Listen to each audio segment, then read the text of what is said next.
on the streets of Detroit. Beautiful Detroit for another ABN Champ Car race. This is Rick James with Liv Hayward by my side, ready to race at Belle Isle. Liv, welcome to my home. Welcome to Detroit.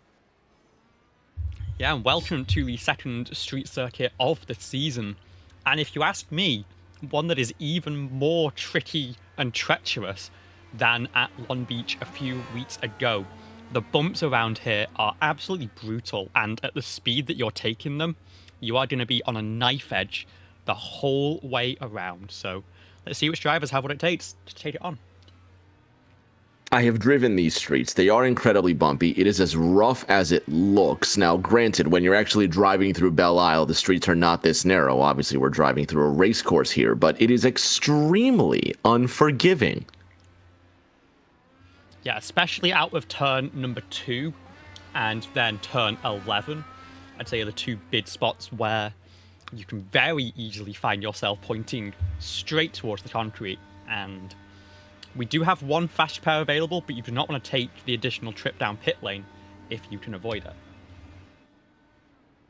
Well, and the strategy is going to be interesting as well, because tires are obviously going to come at a premium like they do on this street course. This course just chews up these Firestone tires. We're going to see the green tires come out as well. Yes, we are. These Raceway compounds that are built into the sidewall at the street circuits that this series runs. A little bit more environmentally friendly, and that is very fitting for the part of Belle Isle. Obviously a big nature sort of hotspot in the city of Detroit. Unfortunately, no longer racing here in the real world, moved over to the center of town, but thankfully in iRacing, we can keep throwing these cars around here for as long as we like. I have been to both races. I've been to Belle Isle. I have been to the first race that, the first race back on the streets of Detroit. Both excellent things to see. The aquarium is another fantastic thing to see at Belle Isle as well. We might see that as these iRacing cars go on by. Don't get me started on Detroit. We were just talking before we started here. I love Detroit. It is such a great place to be. And I think this is, and actually I know this is the very first iRacing event I will call at Belle Isle, so that's fun too. We got about another 2 minutes to play left in our practice session. We have a rookie at the top of our tree, Liv Rudy Valentine at the top, Tucker Sawyer about 1/10 and change behind, and Lily Pelletier Sharp rounding out the top 3. Yeah, Valentin marked as a rookie in our standings, but feels like he's anything but in the ABN scene.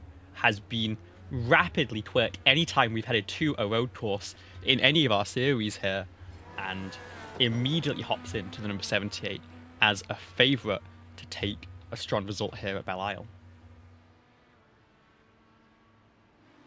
So, talking about Belle Isle, it is not an easy road course, obviously. I think this is Eli Sasek who's going through the racetrack right now. The standings could take a shake. Nick Pressey looks like he has quite a massive lead here, but it's not as insurmountable as you might think. If the math is right, he's up, 72 points ahead of Tucker Sawyer? 52. So I can't do math. Thank God you're here, so Liv, because I can't do numbers. Yeah, about one full race ahead of the number 19. Of course, Tucker looking to strike back here is second on the board with Pressey down in 6th. And after what was quite a dramatic race last week at New Hampshire, it gave Pressey a little bit of a springboard that he's hoping he can consolidate here, as well as next week over at Gateway, where we have what is stated to be our only triple header of the season. Race getting moved forward by a week with the impending updates to the IR18 and the Worldwide Technology Raceway. So practice is coming to an end. Qualifying is going to begin. And Liv, this racetrack for us calling it up here from the booth, it might look much easier than it seems, especially with this long back straight, if you will. But with a lot of the 90-degree corners, what's going to be the biggest obstacle for these drivers? It is absolutely going to be the bumps, especially on corner exit when you are trying to put the traction down. This setup is very difficult on the power, very brutal ramp handles on the diff. And so what is already a pretty tricky set of traction zones is going to become almost impossible to navigate for these drivers. It's going to be about how you manage that getting straight on the exit before you get to 100% throttle and really focusing on keeping the car in one piece, especially during qualifying, of course, because you are not permitted to reset back to the pit lane during a qualifying session.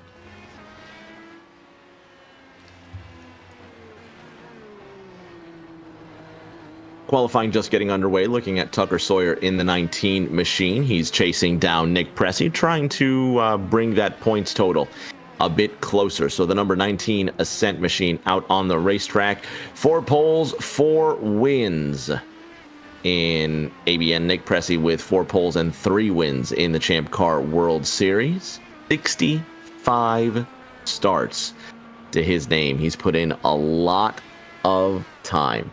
So looking at that timer, it's what, a 15-minute session. Quite a long session given how many laps you can really put in 15 minutes.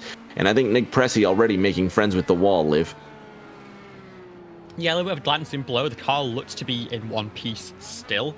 And an interesting decision early. Tucker Sawyer deciding to start on the primary compound tyres for qualifying. The green tyres are much expected to be the preferred compound, and so it's a little bit of a surprise for the number 19 who starts his lap here. Will follow behind with Championship leader Nicholas Pressey, who snakes his way through the opening sector and down towards the biggest braking zone on the track, I'd say, turn number 3.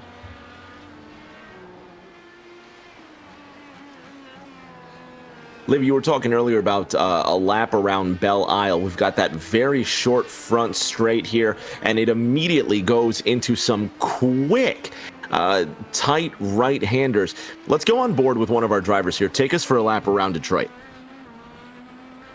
And let's follow with the most experienced driver in the field, Carmen Sienna, as she comes for a lap of Belle Isle. You brake quite late here. You want to try and tuck it in tight here to open up turn number 2 in third gear, and then get straight so you can be on the power over those bumps over pit exit.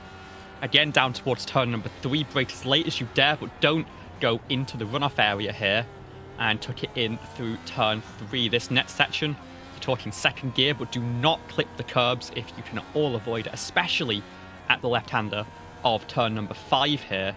Careful on that jar of the wall, and then nice quick run off the corner as Carmen, I think, might invalidate that lap with a tap of the wall.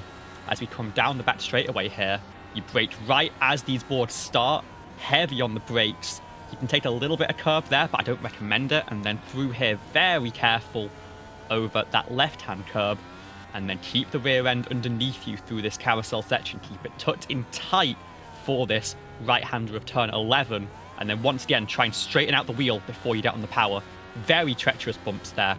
Into turn number 12, avoid running out into the wall, feather the throttle through turn 13, and then we saw Sienna actually spin through 14 here. There's a crown in the road you got to be careful of, keep it tucked tight to the inside wall through the apex, and that is a lap of Belle Isle. Carmen did get that lap time in, so 1:17.6, but right now Eli Sassett on the alternates with a 15.1. It's just so tight. It's almost scary riding along with these drivers. Just you have to be inch perfect. Looks like a couple of Nick Pressey Motorsport cars trying to give each other a tow and give each other a good lap around the racetrack. Just over 10.5 minutes to play in this qualifying session. And that was Pressey ducking back into the pit lane. I think maybe just missed time in the run with the teammate of Lily Sharp, who is yet to get a valid lap in. At the top of the board right now is Eli Sassett with George Ward just a few hundredths of a second behind. it doesn't feel like many drivers have their first flying laps in at staggering pace. I think they're ramping up to it, getting those bankers in, knowing that once they push to the limit, they could throw the car into the wall and end their session early.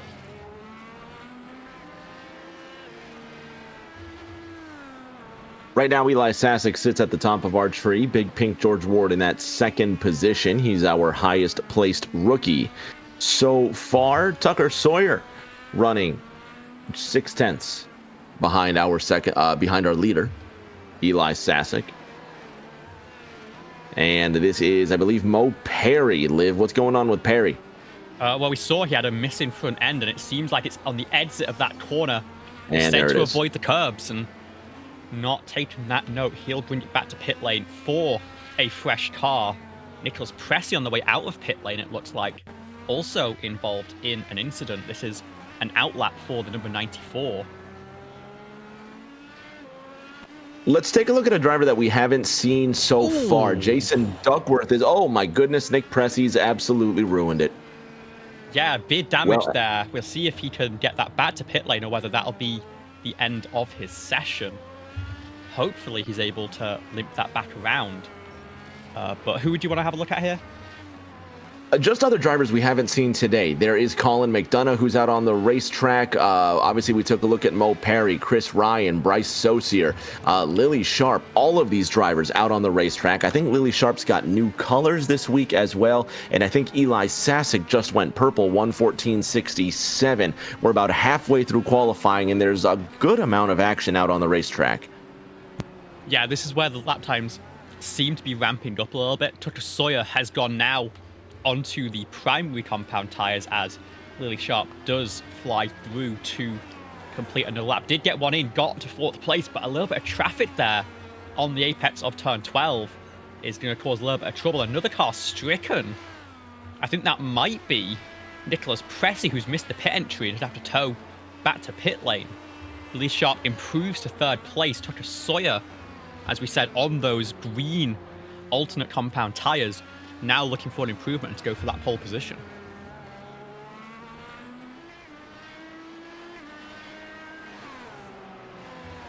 Sasek, Ward, Sharp, your top three. Big Pink is back out onto the racetrack.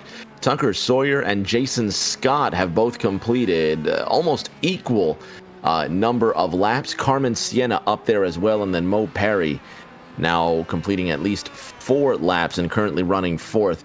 Craig Yor, Josh Stoltz still have yet to register a time. Yeah, and as we mentioned, Nicholas Pressey, as well as we think maybe Jason Duckworth,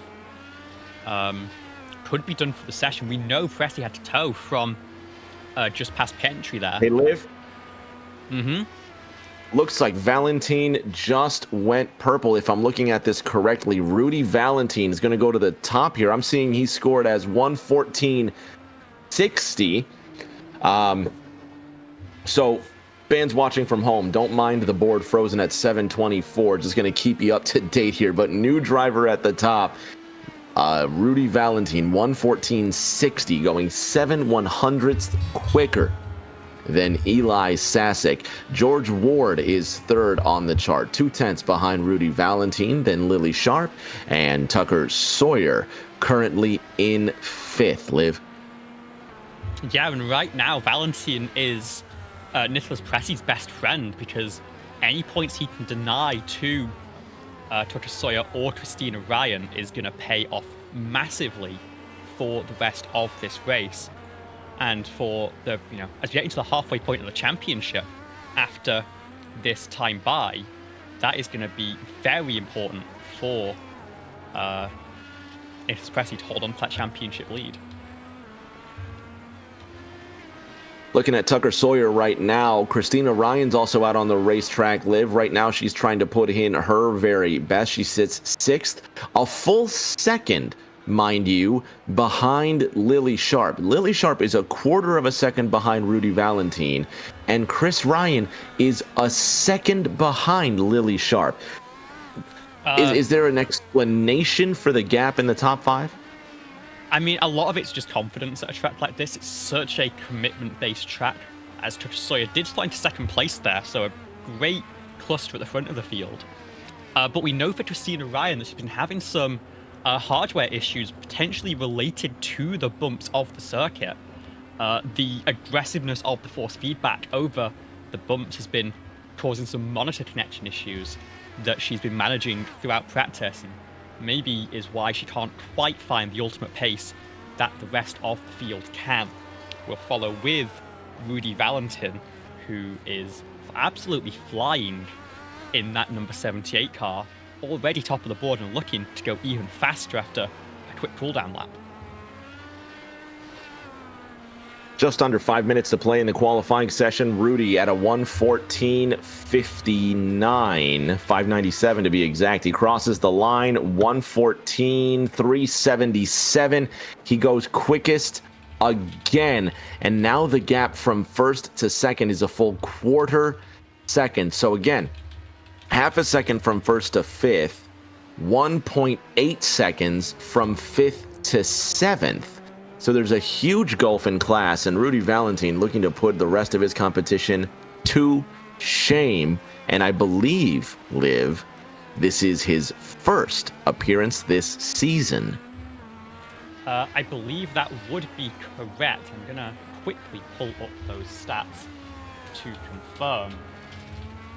But when he has showed up in previous seasons, he has made a massive statement with his pace. It looks like has made 5 prior starts, took a pole position on debut at the Daytona Road Course back in 2022, and then followed up on his second start with a race win at Suzuka. So always in contention here in the Champ Car World Series, but this is his first time running a race in over a year. So some fresh faces for him to take on here. 1:14.64, Tucker Sawyer's best time. He just went quickest. 1:14.72, Big Pink George Ward puts in his quickest time. He sits in fourth. Chris Ryan still a second outside of the top 5. JD Jason Duckworth rounding out the top 10. Cameras looking like they sit on Eli Sasek right now in the second position. He just went 1:14.63 and is still a quarter of a second behind Rudy Valentin. Just about jumped Tucker Sawyer there by 3/1000ths of a second. He moves into second here. We're looking at Lily Sharp, 1:14.85. She sits fifth right now. Lily finds herself very close to getting up to George Ward. Really in these last 2.5 minutes, Liv, and there she goes, 1:30. Well, no, that last time was 1:33. Forgive me. She's still sitting in that fifth position. 8th, 9th, and 10th, though. Sienna, McDonough, Scott. They all just went quickest. Looking at Jason Scott in that 10th position, he's not out on the racetrack. No, he is out on the racetrack right now, Liv. He's driving the sister car to Eli Sasek. Is this his first appearance this season as well? I believe so. It is both Jason Scott and Josh Stoltz coming in to fill out the Ascent Racing roster after Evan Eisman and Elias Flores have had another Ascent driver move away. I can't keep all these teams. They're stacking the Liv. field. They know that they need the strength in numbers to catch up to Nicholas Pressey Motorsports, who we also know have a massive selection of drivers out on the track. Let me ask you though. So Ascent Racing here, you say they need to stack the field here, but if the job is to slow down Nick Pressey, don't all the Ascent drivers need to at least be up to Nick Pressey? Because if I'm looking, and you can tell me because you would know better than I, but the Ascent drivers right now are Eli Sasek, Tucker Sawyer, Jason Scott. They all sit ahead of Nick Pressey right now, but if they're not going to grab the pole, they're not going to grab any bonus points. So then the job is for what? To impede Pressey in this race? Yeah, just to try and finish ahead so that he's as far down the order as possible is the main strategy you would play here. It's also just nice to have 4 cars out on the track to work together in practice, discuss tools, discuss strategy, and work your way to the front of the field that way. I think it's why we see Eli Sasek and Tucker Sawyer so well matched at the front of the field. And right now, Lily Sharp really needs to try and find a little bit more pace because she seems to be the only driver on Nicholas Pressey Motorsports who is firing all cylinders during this qualifying session. we are heading into the final laps of the session. Christina Ryan does find a slight improvement, but it's not enough to jump her into that cluster of the top 5. She is very much in the middle of a chasm between the cars in the 114s and the cars down in the 116s and 117s. Really don't think it matters. I think Rudy Valentine's going to be our pole sitter, unless Eli Sasek pulls out something miraculous, and I don't know if he's even on the track right now. It's absolutely going to be Rudy Valentine. Lily Sharp runs in that 3rd position right now, although kudos to her. She is just inside 2/10 to Valentine, but it looks like the American pilot is going to end up being our pole sitter. Now, again, we still have... the checkered flag has flown here, so drivers have 90 seconds to complete their laps. Liv, who else realistically has a chance? So Christina Ryan is here in this cluster with Rudy Valentine. Rudy's actually got some great draft here and might be able to improve that mark a little bit just for the sake of pride. And then Lily Sharp may have made it around, but actually Christina with a big mistake out of the final sequence of corners.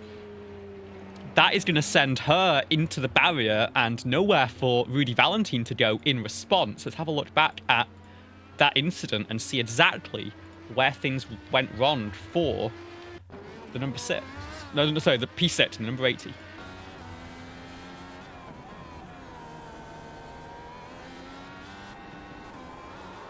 And it's the camber on the inside. There's a dip in the racetrack that threw that number 80 around, and that's something to watch out for in the race, of course. That could be a very tricky section if there's an incident similar to that. But as we get back to live pitches, it looks like that will be your final qualifying order for the session. Rudy Valentine returns and takes his 2nd career pole in the Champ Car World Series. Can he convert it to a win this time, or will the Ascent Racing and MPEM drivers behind charge their way through? We're going to talk to Rudy Valentine in just a moment. Fans, stick around, grab a snack, grab something to drink. We're going to have our pole sitter, and we're going to have the green flag in just a moment.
Back on the Detroit River on beautiful Belle Isle with these Indy cars singing at full song. A few minutes left in our warm-up before we go green at Belle Isle. Liv, take us through our track facts. What kind of laps are we going to run tonight? What can drivers expect on a fuel run? Yeah, so it is going to be a 47-lap race, which is 2/3 of the real-world race distance. We are running a 55% tank, as we always do on the road courses, which means we're expecting 12 to 14 laps on a stint. It will be a guaranteed 3-stop race if we stay green, but considering that the last street circuit we did not stay green, there's potential for maybe some strategy games if we get an early caution or two. As for the tyre compounds, I expect those green sidewall alternates to be preferred. We know a lot of drivers will be starting on them, with them being the qualifying tyre, and I would expect the primaries to be something that drivers go to in the middle of the race when they are not in much of a fight, to then end up back on the alternates to finish out their 47-lap run. Not much longer left in our warm-up. Now, being that we're on a road course, we're expecting drivers, obviously they need to switch compounds one time, at least one time in this race. Given our qualifying rules, does anybody need to start on that qualifying compound? Yes, so any driver who set a time is going to be on that starting tyre. Most of the field will be on alternates. It looks like just Carmen Sienna and Mo Perry are locked into those primaries. But they, I believe, are starting quite far down the order as we will get into our starting grid for tonight's race. Let's go ahead and roll our participants in tonight's Belle Isle Grand Prix. So, rookie and first-time starter this year, Rudy Valentine, starting on the inside of row 1 with Eli Sasek on his outside. Row number 2 sees our current second in points, Tucker Sawyer, sitting ahead of Lily Pelletier Sharp. In that next row, Big Pink, George Ward is going to be lining up 5th next to good old Chris Ryan. She's going to try and get the jump on him in turn number 1. Bryce Saucier, Carmen Sienna, they're going to grace that 4th row. Carmen Sienna in that beautiful Racing Bulls festive livery next to new colors for Bryce Saucier as well. That next row is going to have Colin McDonough next to rookie Jason Scott. A couple of rookies, as a matter of fact, adorning row number 5. And 11th and 12th, rookie Jason Duckworth. Next to our points leader, Nick Pressey. Pressey has a lot of work to do. He's going to be lining up next to Mo Perry. Then we've got Josh Stoltz and Craig Yore rounding out our 7th row. The Australians starting in the 14th position. And that's going to do it for tonight's starting lineup. So, Liv, I got to ask, what drivers are you particularly keeping your eye on tonight? I think Tucker Sawyer has a really good shot at this race. I think Rudy Valentine had that qualifying pace, is going to be strong, but could potentially have that little bit of rust to knock off and might end up struggling to convert this one. But it looks like we could be going very quickly indeed. The drivers are lined up on the grid. You hear the engines start to rise as we wait just for Craig Yore to join the back of the field. And then it's go time. Waiting for the Australian now. We're gridding. We're going to go. 47 laps at Detroit. The cars are in gear. They wait for the lights, and we are racing in Detroit. Tucker Sawyer missed the jump. Eli Sasek with a great run into turn number 1. Sawyer now goes behind him. Here goes Lily Sharp sitting in that 3rd position, all weaving through the corners. George Ward, Chris Ryan behind him, Carmen Sienna, everybody following 2 by 2 as they go down the streets of Belle Isle. Eli Sasek, Tucker Sawyer, Lily Pelletier Sharp, Chris Ryan, George Ward, top 5. Carmen Sienna looks like she makes contact with Ward. Cars at the back shuffling. There goes. What happened to Rudy Valentine? Liv, he started in 1st, dropped to 9th as well. Big mistake for our pole sitter. And it was just that standing start. This is a thing that is quite unique to the Champ Car World Series that you would not normally find in these cars, and it really seemed to catch out the number 78. He's now got to work his way back through. That's Nicholas Pressey that he's just dove to the inside of. Back up into 8th position for our pole sitter. But so much work to do already. 5 seconds off the Ascent Racing duo of Eli Sassett and Tucker Sawyer, who have made out like bandits from that start. Amazing start for Tucker Sawyer and Eli Sassett. They're already 1 second ahead of Lily Sharp running in that 3rd position. We're still looking at Rudy Valentine, who runs in that 8th position, and now working on Bryce Saucier. What Rudy Valentine needs to do, Liv, is he needs to break that top 5, that ceiling, if you will. There is a 2-second gap from Christina Ryan in 4th to George Ward in that 5th position. If Valentine can break the top 5, it would be clear sailing for him to make his way up. And look at him dive, he goes way too hard, and desperation sets in for Valentine. He's lost the front wing, and Liv, he may as well have just lost the entire race. Yeah, the run kind of sailing for the 78, sailing straight on at turn number 3, and unfortunately not getting it stopped before we get to the barriers. Let's have a look on board for that one and see exactly where it went wrong for Rudy Valentine. You see him on the push to pass, available now on lap 2. Goes for a very late lunge, but just brakes far too late to make the corner on that inside line. Does a great job throttling back up to avoid running into cars ahead and finding that gap between them. But unfortunately is going to fall all the way back down the order and into the tail end of the field, where he'll have to make an early pit stop as well. Back to the front of the field, and it is still Eli Sassett leading Tucker Sawyer right now. No moves for position just yet. No use of the push to pass for the number 19. But you might try and set this up. There may be some team orders potentially, or maybe that's not the way Ascent Racing do it. I don't think we've seen much of it so far this season. Here's Nicholas Pressey looking for a move on Carmen Sienna, but can't quite make it work. Slots back in. Liv, the Brooklyn driver, slots in behind the Ohio pilot Carmen Sienna, and Rudy Valentine looks like he's in the pits. He's finally getting the car repaired, and he's going to come back out onto the racetrack. At the front, meanwhile, Eli Sassett has a 0.7 of a second advantage, while Sienna closes up to Pressey. They're within a couple of tenths of a second. Jason Duckworth and Mo Perry also side by side, and drivers not shy to use the open space to get next to each other. And some big defensive moves there into what I believe is numbered as turn 8. You saw Carmen Sienna hanging to the inside to block off the run from Nicholas Pressey. Sienna acting as a little bit of a cork in the bottle for the rest of this train, and I'm sure that is incredibly frustrating for the 94, who has work to do, has already moved up 5 positions, is looking for a sit here on Carmen Sienna, but just cannot seem to get the move done right now, and has burnt a fair bit of push to pass behind the primary shot 96 car, just trying to get away around.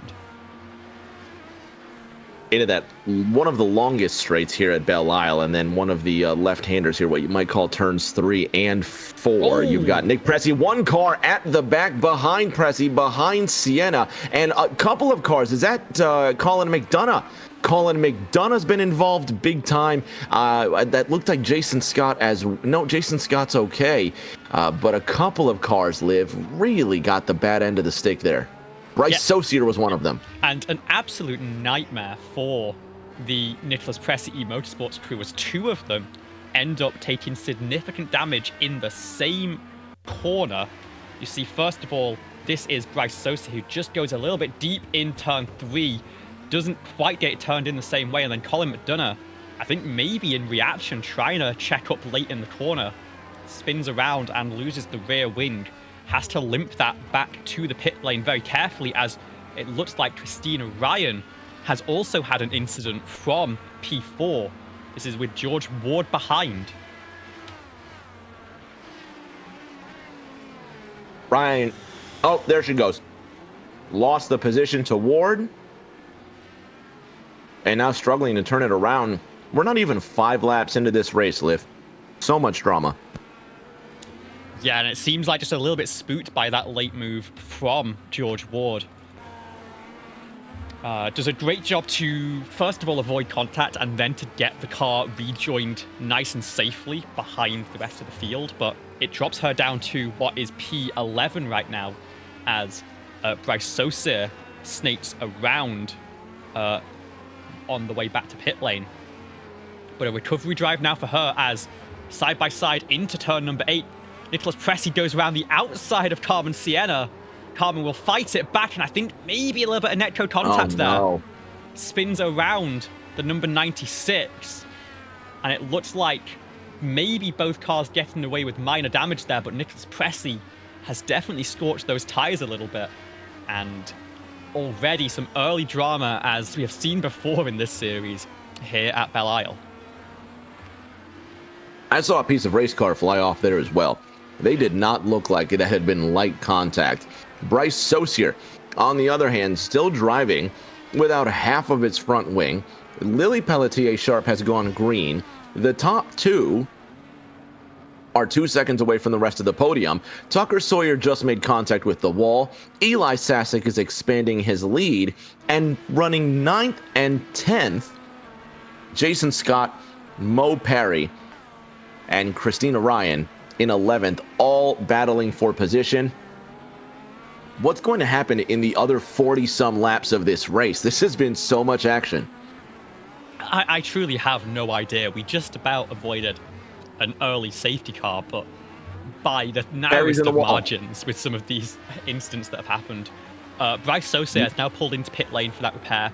Actually picked up, or missed the pit box a little bit. And now George Ward has found himself into the barrier, and seemingly with a big chunk of the race car missing. Let's have a look at what's happened to the number 36. Same corner, sends it in too deep, and straight in with that left front tyre. That's going to be another pit stop, and at this point it becomes a question of, first of all, if you can bring that back to pit lane. It looks like George Ward not able to. He's in the wall. It back. Liv, I'm so sorry to interrupt. Mo Perry has found himself with the same fate. Let's have a look at the number 54 now. And this is coming through turn 11. Too much of the curb. Managed to avoid the issues on the bumps, but it seems like maybe in turn 12 you see the damage on the wing already, and way too much of the curb. Run that back, Liv. Run that back. What is Mo Perry thinking? He's coming in way at the speed of sound. What in the world was Mo thinking? I think maybe just didn't expect the damage on that wing to be as severe. Gets caught out. He had hit the wall earlier. Yeah. Mo had hit the wall earlier, and there wasn't any apparent damage on the race car. But Mo comes hurtling over this curb like it's not going to sail his car into orbit, and that's exactly what happened. Yeah, and luckily, in the final sector, able to bring it back to pit lane nice and quickly, but a massive amount of damage for the 54, as in fact that fast repair might not have been checked. He might not have had time to make sure that that car could get replaced, as straight on in the background, that's Lily Pelletier Sharp in one of the only surviving Nicholas Pressey Motorsports cars. She has a big slide on the recovery, and as much as she is running in third place still, you have now Pressey just a few seconds behind, looking to get onto that podium and mitigate the damage from what was a really tricky qualifying.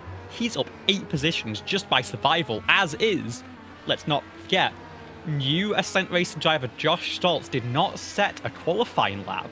He's now in 6th. Well, it's not hard to be in 6th if you don't crash. I could be in 6th, and I don't do this iRacing.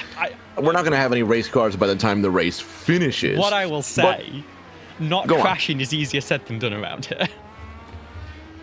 You can go slow and not crash. Mo Perry decided to go over that curb at 600 miles an hour, and look what happened to him. Motionless. Now, granted, I'm up warm and cozy in the booth. I'm not down there actually putting in physical effort trying to wrangle these race cars around here. I'm also not Mo Perry trying to reach Mars with an Indy car.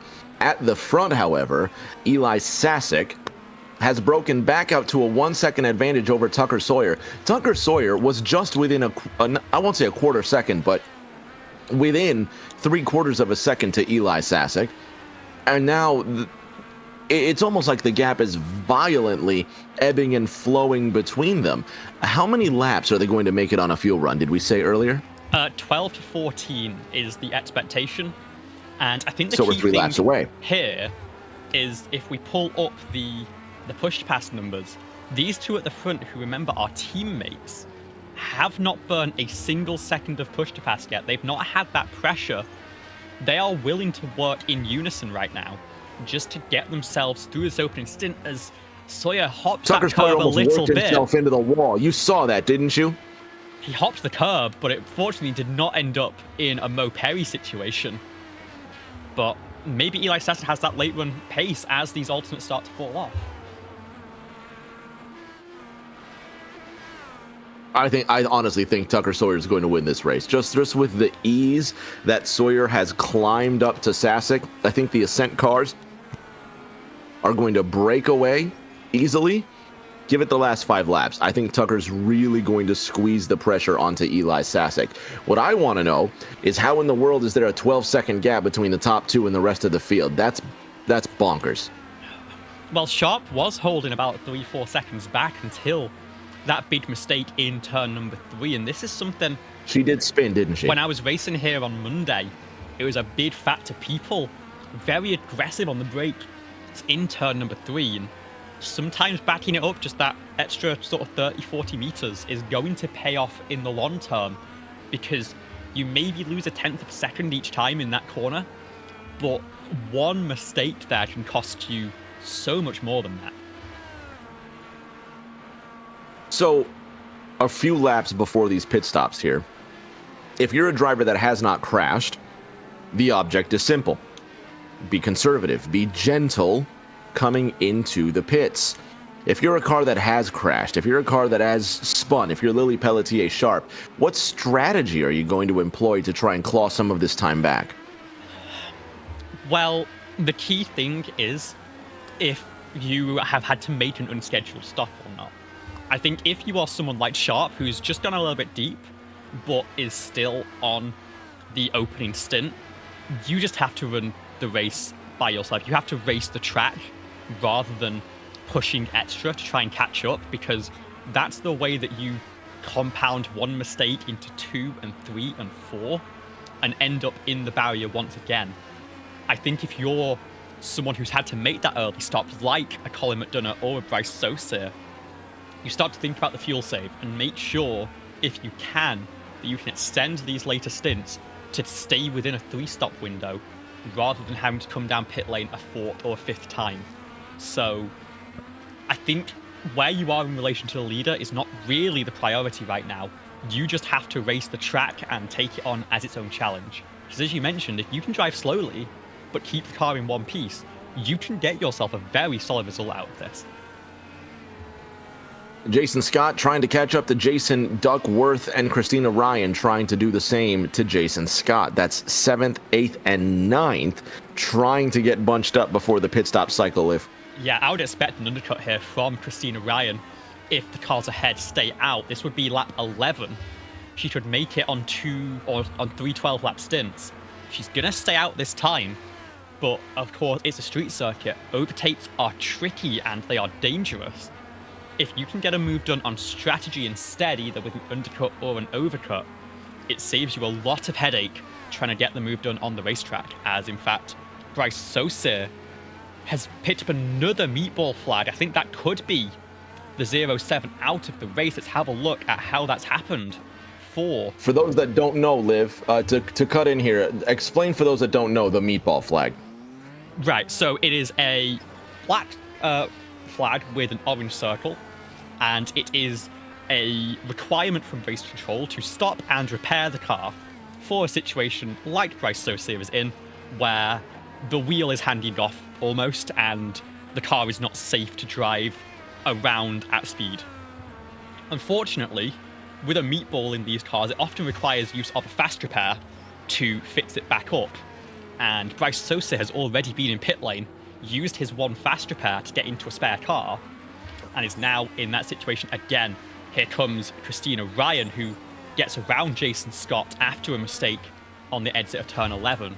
So she's picked up one position, And she's done a little bit of fuel saving. No, he's going to dive it into pit lane as some cars around continue on.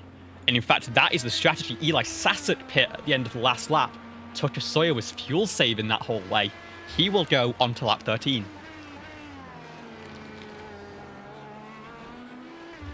We said 12 to 14 was going to be a good range for these drivers. Seeing Tucker Sawyer for me is the road course ace of the season thus far. However, this Valentine fella who has binned his race car genuinely looked to be the only person that could touch him. But now I'm impressed that Eli Sasek can also stay with him as well. I like seeing this variety come out of the Ascent garage.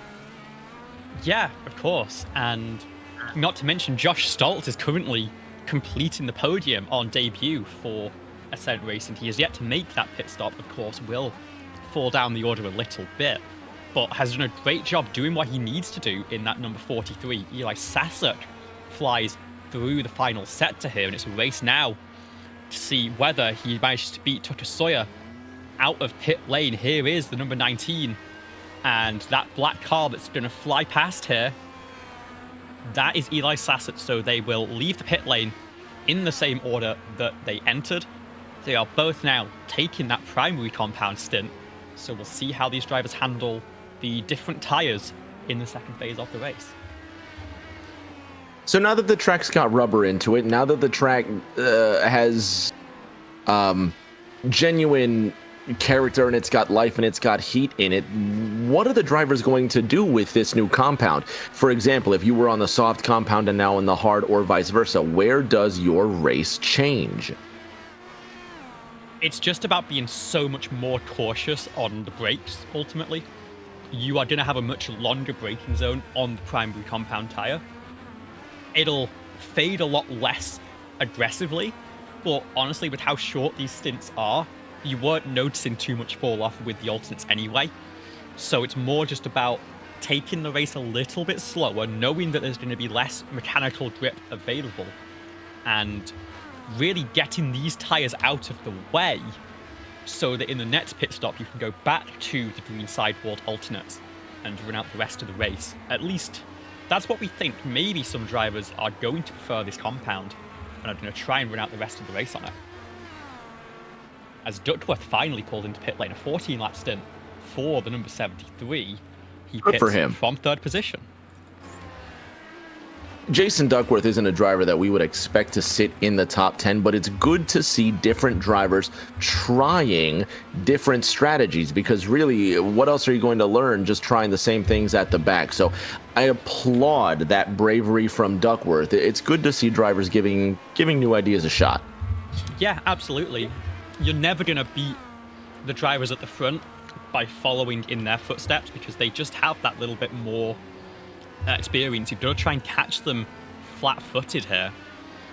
One thing to note is that Carmen Sienna has Josh Stoltz now up ahead, but Carmen's served that primary compound stint, has got it out of the way, is now hounding at the 43 on a fresh set of alternates, and Christina Ryan was not able to get that move done to get back through when she was on the alternates to Carmen's primaries.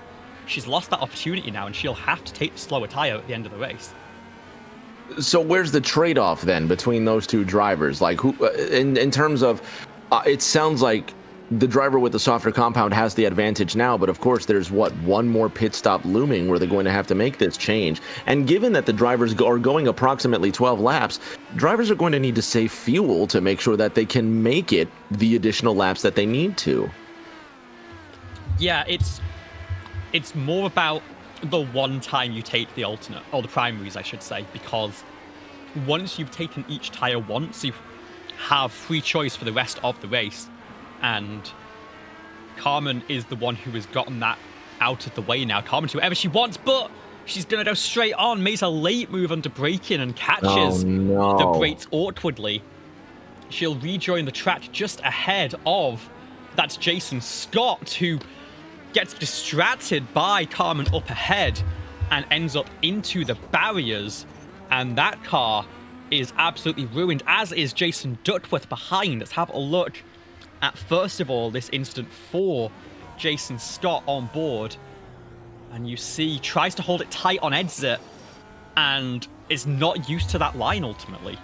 Made some mistake, ends up into the barrier, has to tow back to pit lane. And then Jason Duckworth almost simultaneously at the other end of the racetrack is going to go a little bit too deep. Oh no, just ahead actually in turn number 3.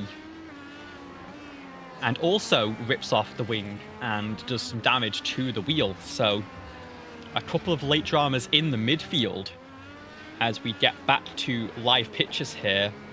And I think Carmen Sienna is still having a little bit of trouble down on the racetrack. And it's obviously a shame. These aren't things that you want to see, but I think this also just speaks to the character of Belle Isle and how difficult this racetrack has become. I think we've had more drivers in incidents today than have not been in incidents. Yeah, I'd say that. In fact, I checked the fast repair counts that are available, and it looks like nearly half the fields had to use their fast repair, which means likely suspension damage to their initial race car. And that's ignoring drivers who have picked up wind damage, like Rudy Valentine, who had to pit on lap number 2 to get that fixed up. But we have 3 very close battles right now.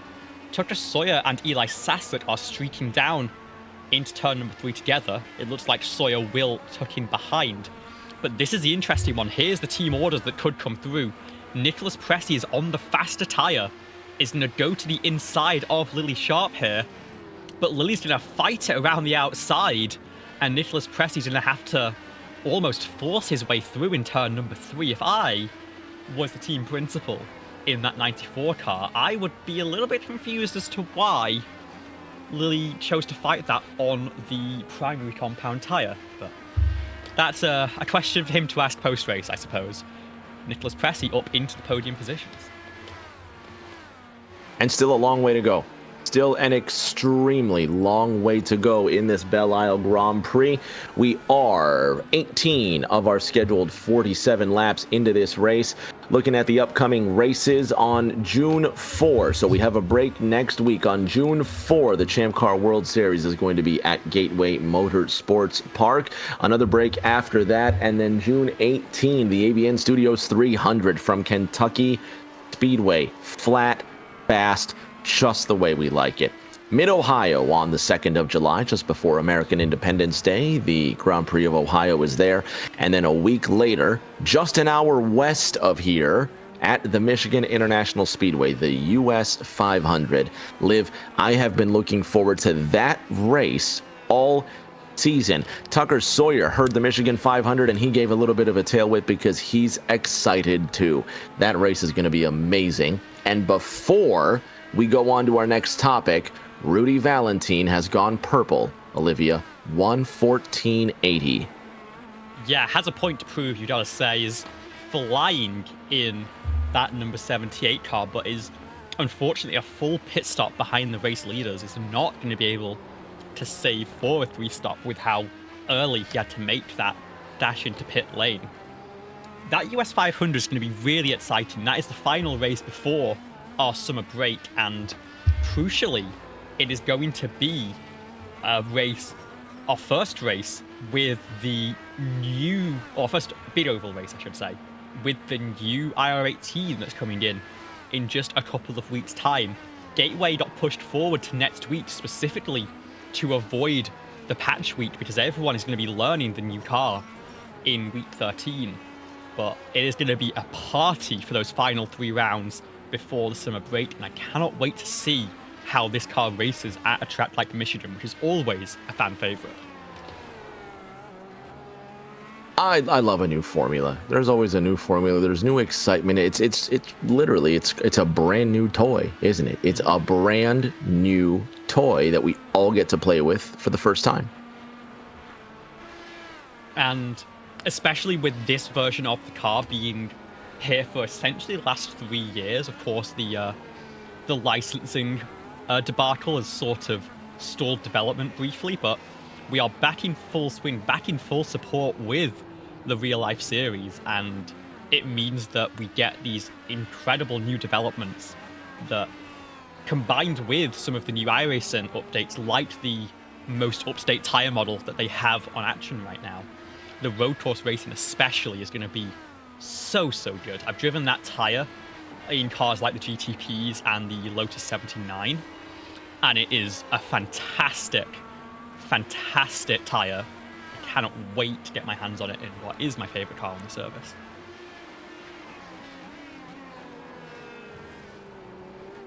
"21 laps into this race, we are approximately 3 laps away from our next pit stop cycle. Liv, talk to us about what fans can expect drivers to have learned in that first stint and what to improve on in stint number 2. I think for someone like Tucker Sawyer, especially with a tyre that falls off less in that primary compound, I think once Eli Sasek pits, and remember, the 9 pit a lap earlier in the first stint, we are going to see a lightning lap from number 19 with use of that push to pass to try and get the move done on the way in pit lane. He's already closing up to make the job as easy as possible on the way out. And I think that is going to be the crucial thing for the 19 if he wants to beat his teammate to this race win. He's got to make that pit stop cycle absolutely perfect. The in-lap and the stop itself are going to be crucial. It's not an easy pit road. It is a very narrow entrance, and then of course because the track is so tight, there's so much pressure to make it. And then we've had so many drivers that have crashed already. There's the added pressure. I don't want to be that next casualty. Yeah, and especially the pit exit here. It feeds you out right onto the bumps on the exit of turn number 2. You're at low speed, so the downforce isn't doing anything. That is one of the most difficult parts of the race, is getting out of pit lane and onto that straightaway nice and smoothly. And if you are someone like Tucker Sawyer, you want to push for that race win, but you also know how important second place points would be in the championship. You've got to balance that aggression as Rudy Valentine looks to the inside of turn number 3, can't get the move done on Josh Stoltz for 6th place. We saw Christina Ryan get the move done down into turn number 8, but now Valentine struggling behind the Ascent Racing rookie. Still a lot of room to go for Valentine, but doing his strongest effort thus far. He's up into the 7th position, 0.3 of a second behind Josh Stoltz and 0.7 of a second away from the top 5. Again, once Valentine cracks that top 5, that top 3 could be on his radar. It all depends on Pressy and Pelletier Sharp. At the front of this race, it's a 0.9 of a second gap from Sasek to Sawyer, but Valentine is the driver that I've got my eye on, Liv. I'm waiting for him to crack that top 5, and it's clear sailing from here. Who else are you looking at today? I mean, I've been really impressed by Josh Stoltz. Has run a fantastic race so far from the back of the field on his first race this season, and has looked so strong, so confident in doing so. Is of course under pressure from Valentine, but has done a great job keeping his head and avoiding the incidents as Valentine looks to the inside, tries to spook the 43 into a mistake, and it's not going to happen. It's a great run for Josh right now. And then up at the front, I'd love to see if Nicholas Pressy can close his way back in. He didn't have the qualifying run he wanted, but clearly the race pace is there in that 94 car. He's within 8 seconds, but we're already halfway through the race. It could be a long way to go for the 94. I want to give that shout out to Josh Stoltz, though, because Stoltz is, finally Valentine is trying everything he can, but Stoltz is not shaking. Stoltz is showing no give in his line. He remains strong where he belongs, forcing Valentine to use up that race car. Yeah, and this is the pressure, how close that the 78 is running to the back of the 43. But he's almost forcing mistakes out of Rudy in the pressure, although he does catch the wall here a little bit.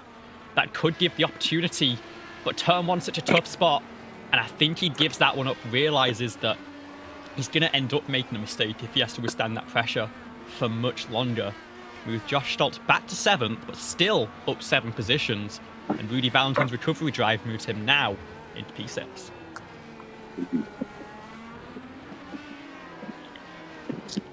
24 laps of our scheduled 47 into this race. And is that Craig Yor? Is that Craig Yor in our booth? Is that my man Craig? Craig Yor has decided to grace us from the shores of Australia. Craig Yor, it looks like you didn't even start this race, Craig. What happened? I'm not even sure that Craig can hear me right now. That's okay. We're past halfway, though, Liv. Looking at this so far, Tucker Sawyer is putting a clinic on right now. Now, again, Eli Sasek is in the pits. Tucker Sawyer has that 13-second advantage. Sawyer needs to get that move on to expand that delta. Yeah, this is where he needs to use that push to pass. Eli making that stop at the end of lap 24. Got to make sure he makes it out of pit lane nice and smoothly. He has. And the 24-second delta is exactly what you'd expect around here. I'm surprised that Tucker hasn't used any push to pass on this lap. He's not trying to get that done, it feels like, as he actually catches the wall through this fountain section. We extend one more lap, or is 25 as far as he can go on this one? Looking a little bit further back, and Christina Ryan pulled it into pit lane, which has dropped her down the order. Rudy Valentine now right behind Lily Sharp, and maybe going for an overcut of his own to get his way back into the top 5. Tucker Sawyer is in the pit lane right now. Eli Sasek closing back in. Drivers just trying to get as much time as possible on this second stint, pitting approximately on lap 24, which would take them all the way to about lap 36, 37, which then means that drivers are good to go. Sawyer finally back out on the racetrack. Meanwhile, Liv, let's go to some action that's actually happening on the racetrack. Nick Pressey, Lily Sharp, 0.3 of a second removed from each other, battling it out for that 3rd and 4th position. Sharp on the attack. And she's in the... Did she hit the wall? It looks like she almost hit the wall. Just a tap. She's now on the push to pass to get this move done on her teammate. We mentioned the fact that Sharp was on the harder compound in the last stint, and Pressey got his way around, but now they are equalized once again. Up at the front of the field, Sasek managed to cover off that overcut. He comes out of the pit lane ahead once again. So it's going to come down to the final stop to see if Tucker Sawyer can do anything to respond. But sure enough, move Lily Sharp back up into 3rd place on that soft compound tyre again. And Nicholas Pressey back down to 4th. He's going to lose out, I believe, 8 points on Tucker Sawyer as things stand. And he's got that to burn. He came into this race, and we mentioned earlier he came in with about a full race lead, which is fantastic in situations like this. But credit also has to be given to Nicholas Pressey. He pitted on lap 24, so he's recently pitted, and he's up 8 places from where he started. We also got to give it up to Josh Stoltz as well, up 7 places from where he started. Rudy Valentine is in. I have my eyes on that driver there. And then, of course, the top 2. Eli Sasek, Tucker Sawyer, still within a second of each other. Valentine may not get up to the top 2, but these two are honestly going to put on a show. What I love right now, Liv, is that with only 20 laps to go, there's still so many different stories all over our racetrack. Yeah, and it looks like Christina Ryan does come out of the pit lane ahead of Rudy Valentine, who has a long stop for what looks like a wind change, in fact. He's going to come out not just behind Christina Ryan, but behind Josh Stoltz as well, and has a lot of work to do once again. So unfortunate for the 78, continuing to have trouble in this one. Move him back down to 7th, and Josh Stoltz up into 6th place again. These rookies put on such an impressive job, don't they? They really do. And a track like this as well, where it's so difficult just it's to make so it hard. through. It's just impossibly difficult. And you know, I made fun of Mo Perry a little bit. Mo's my guy. He's a very accomplished driver, but he even a driver that's as consistent as Mo Perry decides to sail the car into the stratosphere, while drivers like Josh Stoltz, Rudy Valentine, Jason Duckworth are all having top 10 days so far. Yeah, Valentine, of course, on that recovery drive. And I think still has a good shot at 5th place. He's only 9 seconds behind Christina Ryan, who he mentioned is having those hardware issues today as well. She described it as a Dale Coyne racing simulator in her experience here. But for a driver like Josh Stoltz to come in and put on a job as consistent as he has, it's really impressive. Lily Sharp pulling a little bit away from Nicholas Pressey here for the 3rd position. And at the front of the field, Tucker Sawyer letting it hang out a little bit more into the final 20 laps. And still, these two run in formation 1 and 2.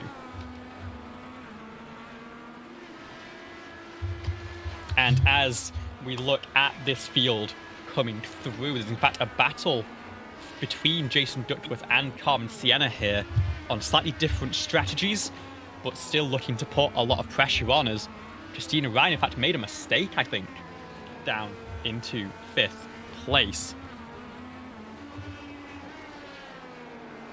0.8 of a second the gap between Eli Sasek and Tucker Sawyer, so the 19 closing up to that lead. Josh Stoltz, on the other hand, he is within 0.4 of a second to Chris Ryan, and he's really applying the pressure on the top 5. Meanwhile, Rudy Valentine pitted on lap 26, Liv. So now I think Valentine pitted last of all our drivers. If we can safely assume that Valentine can go 13 laps on a tank of fuel, he can go to approximately lap 29, lap 30. Josh Stoltz making the move on Chris Ryan, and that's going to be for the 5th position if Stoltz can make it stick around the outside, and he can. Liv, how about that move by rookie Joshua Stoltz? That is fantastic from the 43. You saw getting the nose ahead, but Christina had the inside, was able to keep the pressure on in such a tricky braking zone of turn number 3. And Josh, not being phased even slightly, is going to make the move and move up into the top 5, up 9 positions from where he started today. What a move from number 43. And as that battle takes another turn, we'll have a look forward to the rest of our programming this week. Coming up on Saturday, the finale of the Platinum Endurance Championship season. 12 hours of Daytona. That is going to be one to watch. Championships to be decided back then at Arts for High Octane at the Indy Raceway Park. And then Sunday and Monday, Arts A2 at Darlington, followed by the HTL Cup Series doing the very same. And it looks like, in fact, we have had an incident. It looks like Tucker Sawyer has ended up into the barriers and has had to take an early pit stop. Let's have a look at the incident for our 2nd place in the championship. Here he is coming through turns 4 and 5. And is it that curbing on the inside? Yes, it is. It throws him into a spin. And for the number 19, he's going to have to bring it back to pit and has to reverse it down the track to get to the runoff at turn number 6. But crucially, he is not going to be able to make it on one more stop from here as he pulls into the pit lane. That is an absolute disaster for Tucker Sawyer. And Eli Sasek now with a 10-second lead on this. Talk us through this one once again, Rick, because this is a massive instant in the race.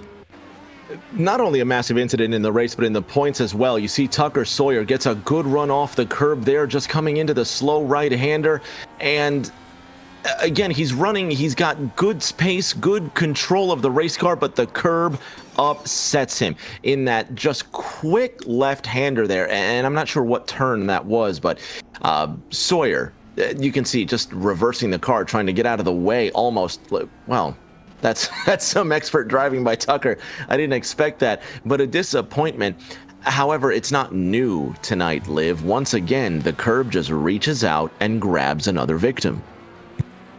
Yeah, that drops him down into 7th place behind Rudy Valentine, in fact, who both have one stop left to burn. And sure enough, now he is on that push to pass. He knows he needs to make up for lost time. But he's stuck now behind Valentine, Christina Ryan, and Josh Stoltz. And that would just be to get up into the 4th position, which is already 2 spots back from where he was.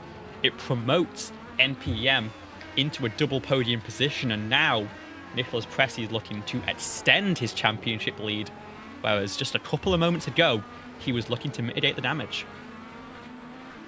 Pressey sitting in 3rd, APS, Lily Pelletier-Sharp running in 2nd, and Eli Sasek at the front by 10 massive seconds. The recent crash by Tucker Sawyer may have just put a huge wrench into Ascent Racing plans. Rudy Valentine, 2 seconds away from the top 5, 4 seconds away from the top 4, and then Nick Pressey, 33 seconds ahead of Josh Stoltz.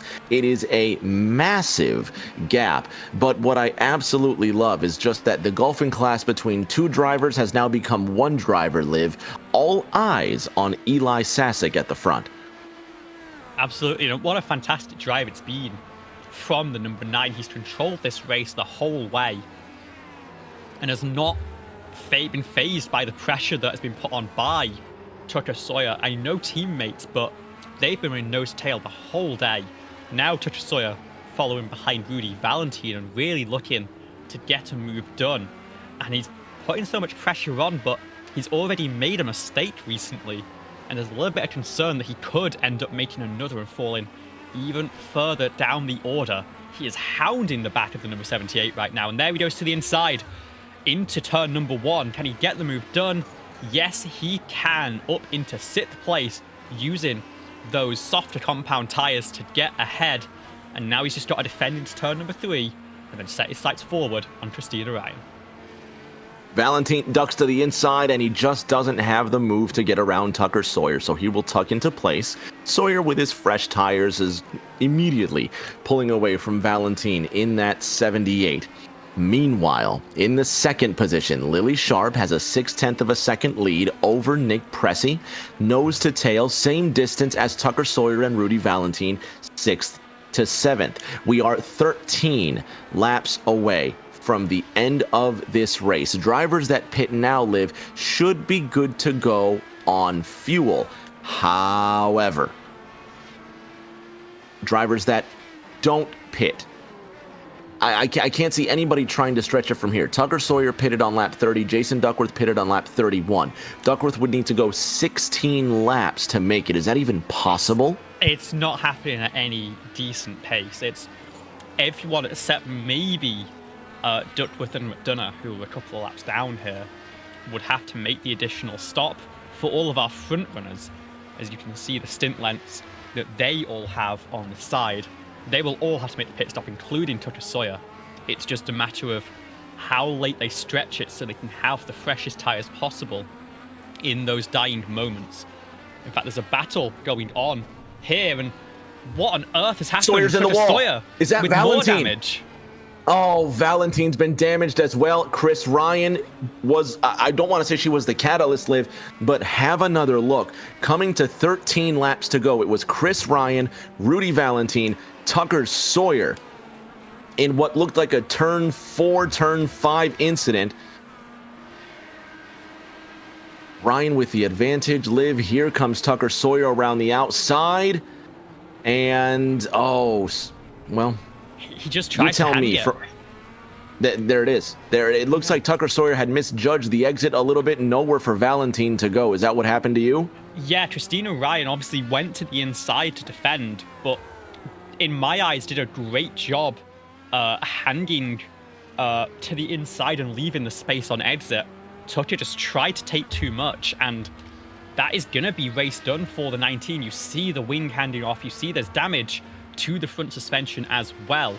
He's being shown that mechanical black flag for the 2nd time. And as he pulls it into pit lane once again. Liv, before we break away, can you run that back one more time? I want to see the distance between Chris Ryan and the apex on that 5th corner. Because looking at it this time, Ryan is not the type of driver to miss that apex by a lot. And I'm wondering if she ran extreme defensive line through this fifth corner. Have a look. No, she hits that she runs it apex perfectly. She runs what she needs to do to defend her position. She's going to defend it aggressively because while she's on the harder compound, we are on our way to pit lane to take those final set of alternates to the end. And Toto Sawyer just a little bit of desperation there to try and get climbing back through the field, and it's going to cost him the rest of this race. Of course, we saw Valentine also involved. He'll have a little bit of damage, I think, to take at his final stop. That'll be another 5-second hold for the 78, but hopefully it's just that and no damage to the wheels. And as he is going to pull it in here, he should have sixth place locked up, but Christina Ryan looking very solid for a top 5 after putting on a stout defense and forcing a mistake out of Toto Sawyer. And that actually, in fact, that should move her up into second in the championship. That devastating. Now, bring up those standings for me again coming into this race, because now I want to see. Now I'm genuinely curious. There it is. Christina Ryan's only 11 markers behind Tucker Sawyer coming into this 9th round. Nick Pressey handed a lifeline, Liv.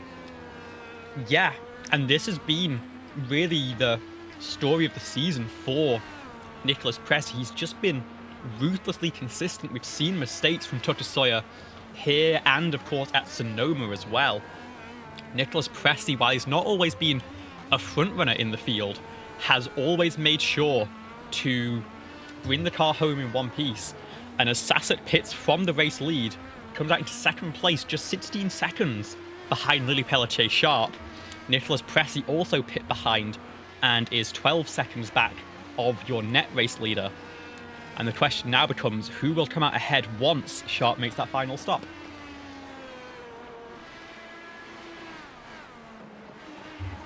So what, 10 laps to go this time by. I don't know about you, but I'm already kind of just not burnt out, but I'm tired. There's an exciting start to this race. The first 6 laps, just brilliant. Now looking at the lead, Lily Pelletier-Sharp being scored in first with an 18-second advantage on Eli Sasek, and Lily has to get a move on because Rudy Valentine is fighting for a top 5 spot for Pride, and time again he's shown he's the quickest car on the track.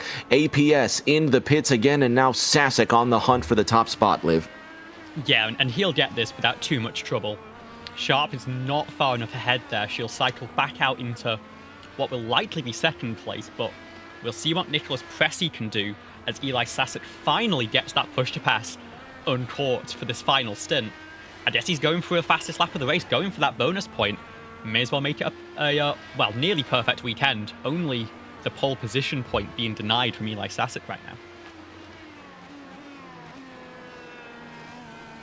9 to go this time by Sasek with a 9-second gap back to Lily Sharp, 3 seconds from second on down to third, and that's actually our closest interval thus far. I think that has a lot to do with drivers falling off the track, drivers making silly mistakes. But if I'm Nick Pressey, Liv, I'm not even going to tempt fate and push for second. You sit tight in third, you ride this one out, and thank your lucky stars the Ascent cars all found trouble. And especially because now is the time that Pressey is taking those primaries. They're not going to be the fastest compound. They're going to be a little bit tricky to learn in these opening laps. This is where you consolidate what you have. You say, congratulations, Lily, you've done a great job taking that second place. And you just make sure you bank these 35 points that are going to be so crucial in the championship as we head towards the halfway mark.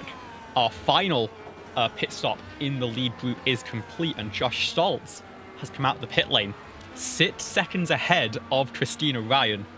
He started down in 14th place. He's up 10. He's now 4th.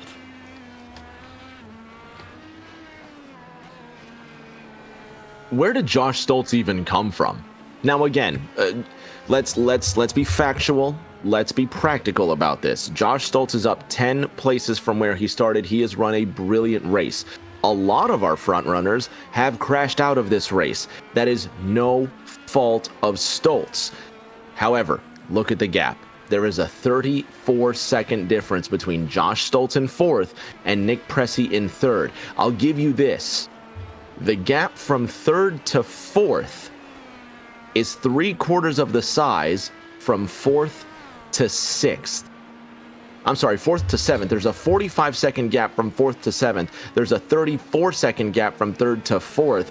Speaking of numbers, Liv, Rudy Valentine continues to push the envelope. 1:14.75. He has the fastest lap of the race by almost 2 seconds. It's not quite that much. It's 2 seconds faster than anyone else last time by.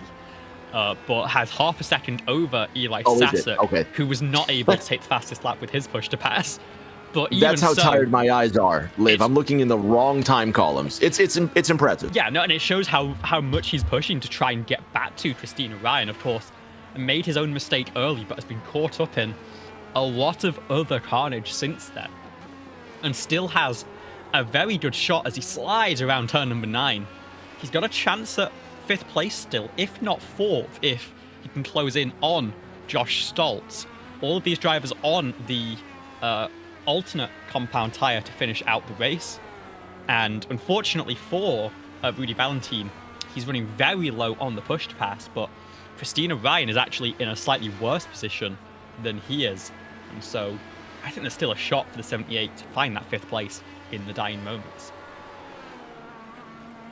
7 laps to go next time by. Eli Sasek in control of his own destiny. Lily Sharp, 8 seconds removed from Sasek, almost 8 seconds removed from Nick Pressey. Josh Stoltz on a course for an impressive finish, 33 seconds behind Nick Pressey, and Chris Ryan within 5 seconds to him. Pelletier Sharp goes green, Liv 1:15.07 in the dying embers of the race. I get the vibe that a lot of these drivers are also just trying to ride along until the very end. Yeah, especially someone like Lily. She's got very little push to pass left, but she used what was left of it while the tyres were fresh to try and get that final piece of fireworks, get that bonus point away from Rudy Valentine. But it's not going to happen. Rudy's so quick in the 1-lap pace here, as we saw in qualifying. And now with the rest of her push to pass ticking down to 0, I think now is going to be the time where she settles in, tries to push maybe for this lap, and then is going to consolidate that 2nd place and just manage the gap to Nicholas Pressey. That being said, she's close to Eli Sasek. She's now within 5.5 seconds. The trade-off, of course, Eli Sasek still has 3 minutes of push to pass available.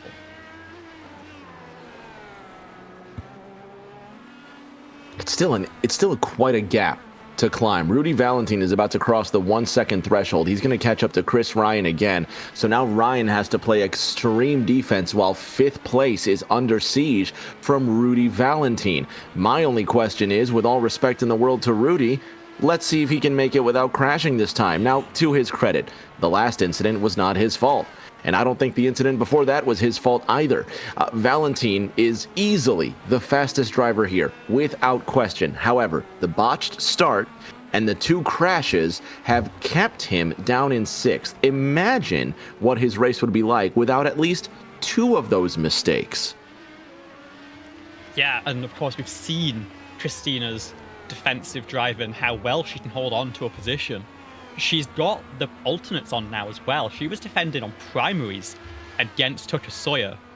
I think this was going to be a very difficult move for Rudy Valentine to make. He's only got a slight push to pass advantage, 8 seconds difference between the 2 of them, and only 6 laps to try and get the move done. He's got to time this, and he's got to commit to one big move to get around the number 80. Remember, that's championship Where would you make that caliber move? Ahead. No, absolutely, 100% championship caliber, but where do you make this move? I think it has to be turn 3. I think as tricky as it is, and as much as we've seen Valentine make the mistake there before, it's your best opportunity.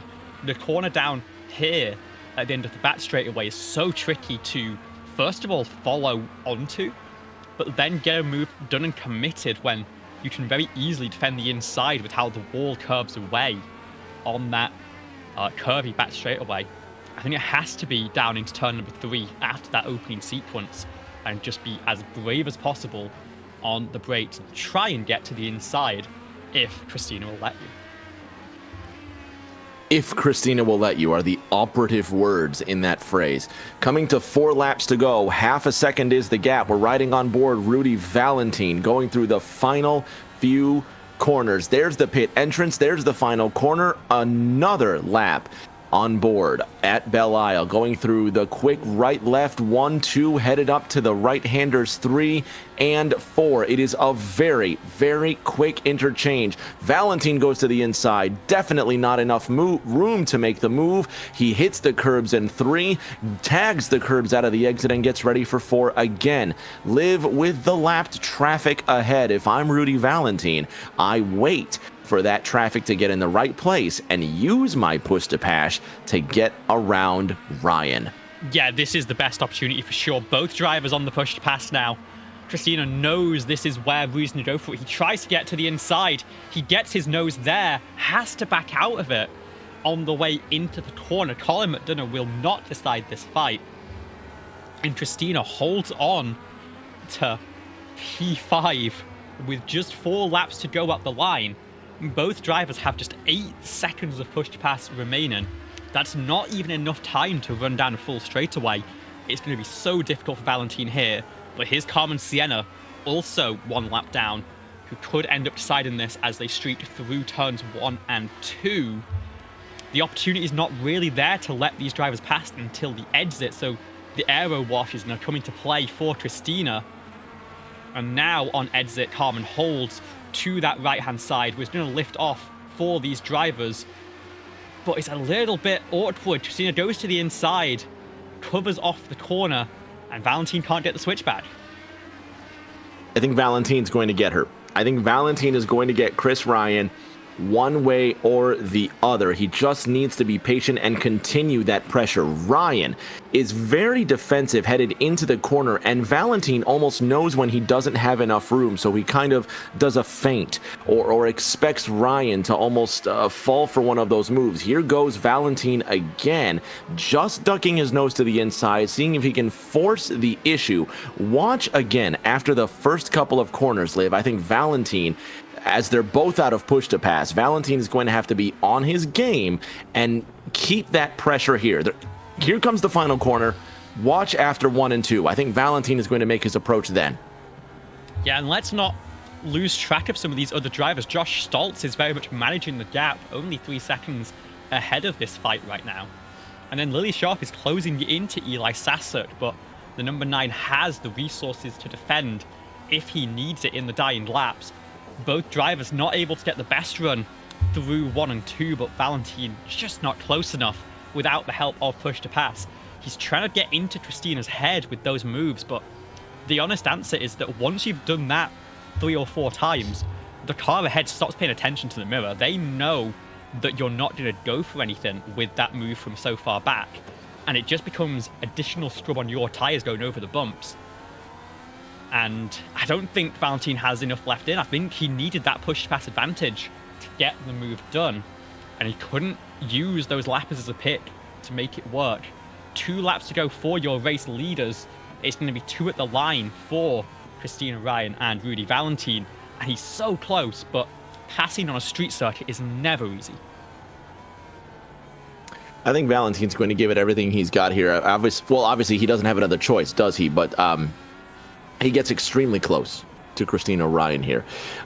Just a couple of corners remain on this lap, and then the white flag will be out for Eli Sasek, who Sasek right now enjoying a 3-second gap back to Lily Pelletier Sharp, which is actually kind of impressive considering the fact that Eli Sasek had a 9-second advantage. So for my money, I would say that Sasek is definitely just driving as conservatively as he can while maintaining an insurmountable gap. Looking at Valentine, he's exploring the waters to the inside of Christina Ryan, and he's tried it here before, Liv, going through what I believe is 5 and 6, using the longest straight possible, and the white flag is out.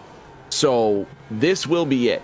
They're going through just the final complexes here, and Valentine, we've seen him use the kamikaze move before. Do you think he's going to try it again?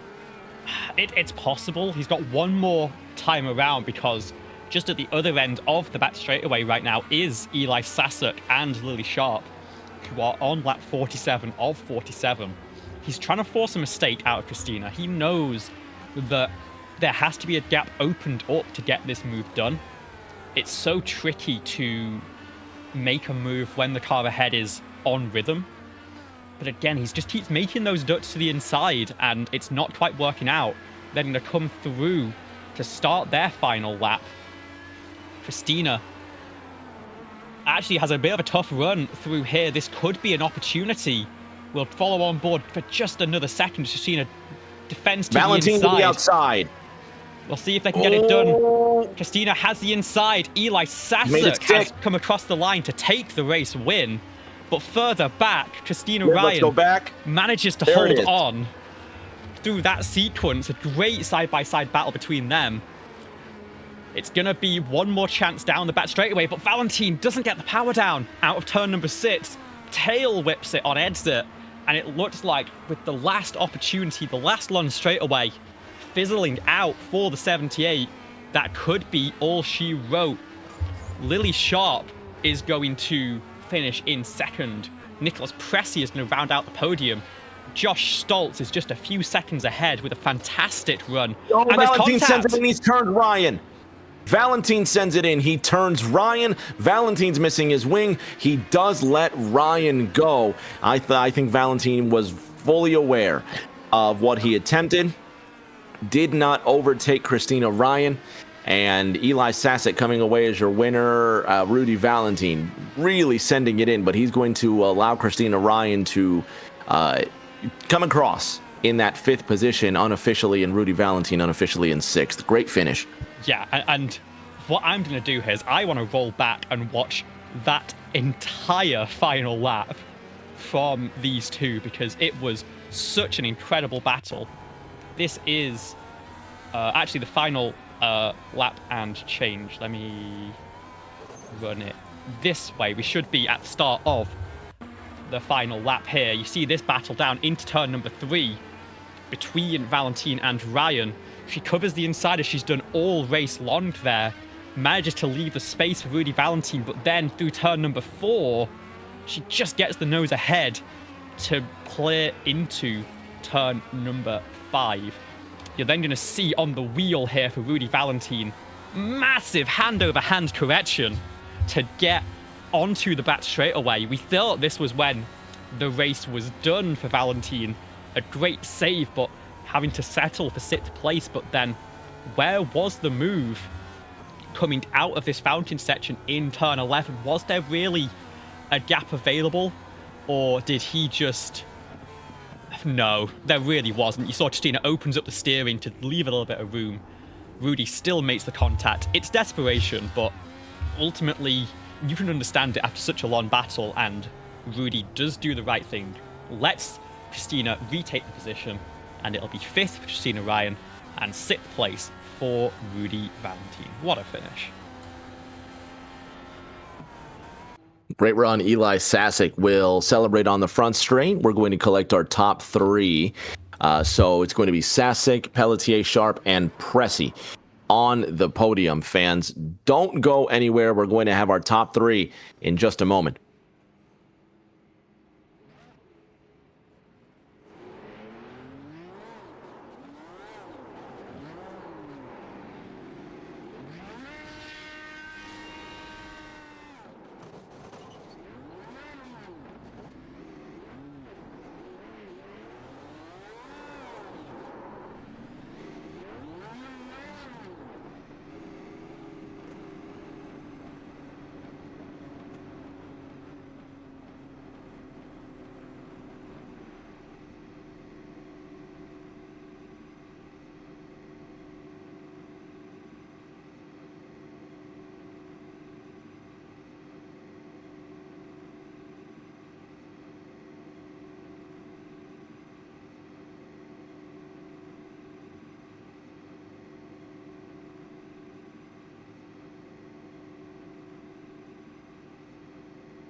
On the podium with our top three, talking to our race winner now, one Eli Sasek. Eli, talk about the. I mean, I was gonna say talk about the race. Just kidding around. I mean, it was made pretty easy by a lot of the main rivals just falling off the racetrack, but it takes skill to consistently stay at the top of the race. It looked like in the last few laps you were almost driving conservatively to avoid wrecking the race car, but at any point was this race not in your control? Not really. I was a little bit worried about Tucker maybe leapfrogging me, but he had the issues, and it was basically just easy sailing from there. I've been to this track twice in real life, and it's probably one of my favorite ones on the entire service. And I mean, it was an incredible race. Once Rudy had the bad start, I just knew it was kind of go, go, go. It's hard to pass here, so it was kind of in my reach at that point. A brilliant race headed into a break here. So no racing next week, but racing at Gateway in a couple of weeks. Surely this is going to do wonders for your points, but looking into a couple of weeks at Gateway, are you trying to go 2 in a row? Hopefully. Gateway was, I can't remember if it was last season or the season before, but Gateway was by far the track I had the worst pace at. It's just not a good track for me, so we're gonna have to put some practice in and see what we can do there. But after that, I like every track on the schedule, so I'm pretty confident. These past 2 weeks have been a insane confidence boost, and I've been on a pretty good run here, so looking to keep it up. Congratulations on that win. We'll see you. It's actually next week at Gateway here. So we'll see you there, and congratulations on that win. We'll see you in a week's time. Thank you. Liv, you've got our silver medalist, Lily Sharp. I sure do, and what a performance for the Nicholas Pressey eMotorsports team here. You spearheaded that effort with a great battle with Pressey and finishing in second place. Talk to us just through that race and how it went for you and the rest of the team. Firstly, that's redemption for 3 years ago. That's redemption for 3 years ago. On debut, I was running podium. About my shout-out debut, about 3 years ago now, I stuffed in the wall and I was running in a podium position. That's redemption 3 years ago, straight off the bat. In terms of the race, though, start was okay. I managed to avoid Rudy, fell back to third. Felt like I could hang with Tucker and Eli for most parts of it. Little bit of miscommunication with my teammate Colin cost me about 10 seconds. Unfortunately, I think that's what cost me the win, but tried my best. Little fight with Nick when he was on Ults and I was on Primes, which was fun. I think if Tucker would have stayed in the race, I would have let him have a podium, considering he's in the championship fight. But that last stint, I gave it everything. Yeah, I gave it everything that last stint. We were wondering a little bit up here about any potential team orders in the Nicholas Pressey eMotorsport camp.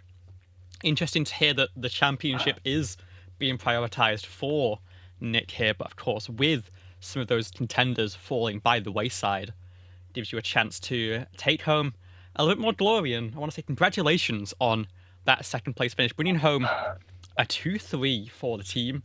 What does that mean to you as we head into Gateway next week? Like I said, firstly, it's redemption from 3 years ago. Secondly, puts the little iffy moments I had in the season behind me, and now I can push forward. I have the pace to win, so maybe just a little bit more communication work. So once I get my new headset, it should be easier to communicate with my teammates, to prevent teammate miscommunications. But without that, sure I have the pace. But, I gave it everything that last stint. Yeah, well, it was certainly a show at the end. Congratulations on the podium. Is there anything you want to say to your teammates and to the fans at home? Now's the time. So I've got a list of sponsors. I'm going Dean Prix, Track Racer, Pit Wall, Ring Taxi for being sponsored, and Turn 1 for being sponsors on the car. Nick for bringing me on this season.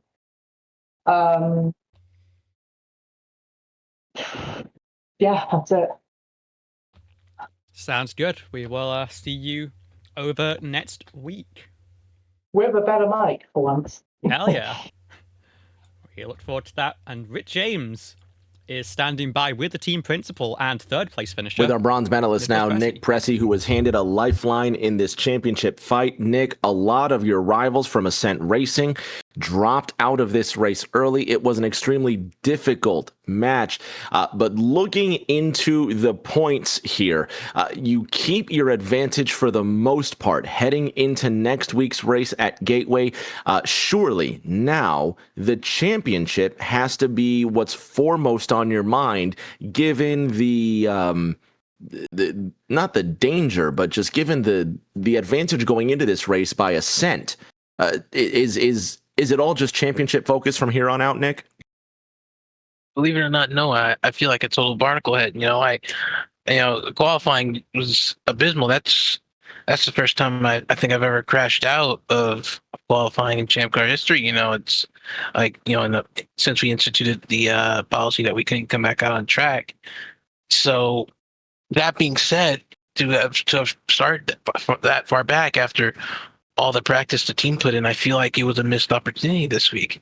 Yes, the championship's wonderful, and that is our main focus, of course, but, championships are made of races, and you got to do well at every single one of them to compete with these guys. Looking into next week, your championship still is in all in your control.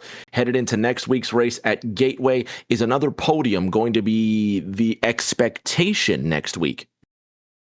Well, Gateway was my worst. Sorry, not Gateway. Detroit was my worst road course on the schedule, and see how that turned out. So, Gateway being my worst oval by far. Who knows? Hope so. See you in a week's time, Nikki. Congratulations on that bronze medal. Thank you.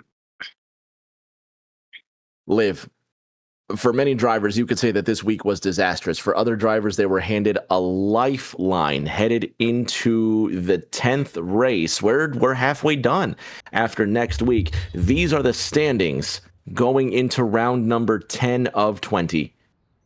Yeah, we don't have updated standings just yet. Of course, all results need to go through the steering process. It's a great result, though, for Pressey. He's gained a massive chunk of points on Christina Ryan and Tucker Sawyer. Let's look, of course, at those final results. Eli Sasek with the race win for Ascent, ahead of the NPM teammates of Billy Sharp and Nicholas Pressey. Josh Stotts with a fantastic race for Ascent, coming home in 4th place ahead of Christina Ryan and Rudy Valentine. That last lap incident not playing a factor at the end of the day. Jason Duckworth, first driver 1 lap down, ahead of Carmen Sienna, Jason Scott and Colin McDonough. And then such a disappointing day for Tucker Sawyer, who was up front all day long, but mistakes move him down outside of the top 10, ahead of Bryce Saucier, George Ward, Mo Perry, and then Craig Orr choosing not to start this one. Huge day. And another mistake for Tucker Sawyer just elevates that position for Nicholas Pressey as we head past the halfway point and over to Gateway. Each one of these races tires me out just because I'm watching this going, this is excellent action, and it's another week and another fantastic bit of action we have on this wonderful service of ours. 9 races complete and 9 thrilling events, and 11 remain. So next week, just outside St. Louis, we're racing at Gateway International, or do they call it WWT now, Liv, or are they calling it Gateway again? What do they call this joint now? They call it Worldwide Technology Raceway. We are not involved Gateway. in such things. Gateway, WWT, whatever you call it, we will be there next week, and you hope you will too. Don't forget the Thursday Night Thunder season ends tomorrow night on Rick James TV.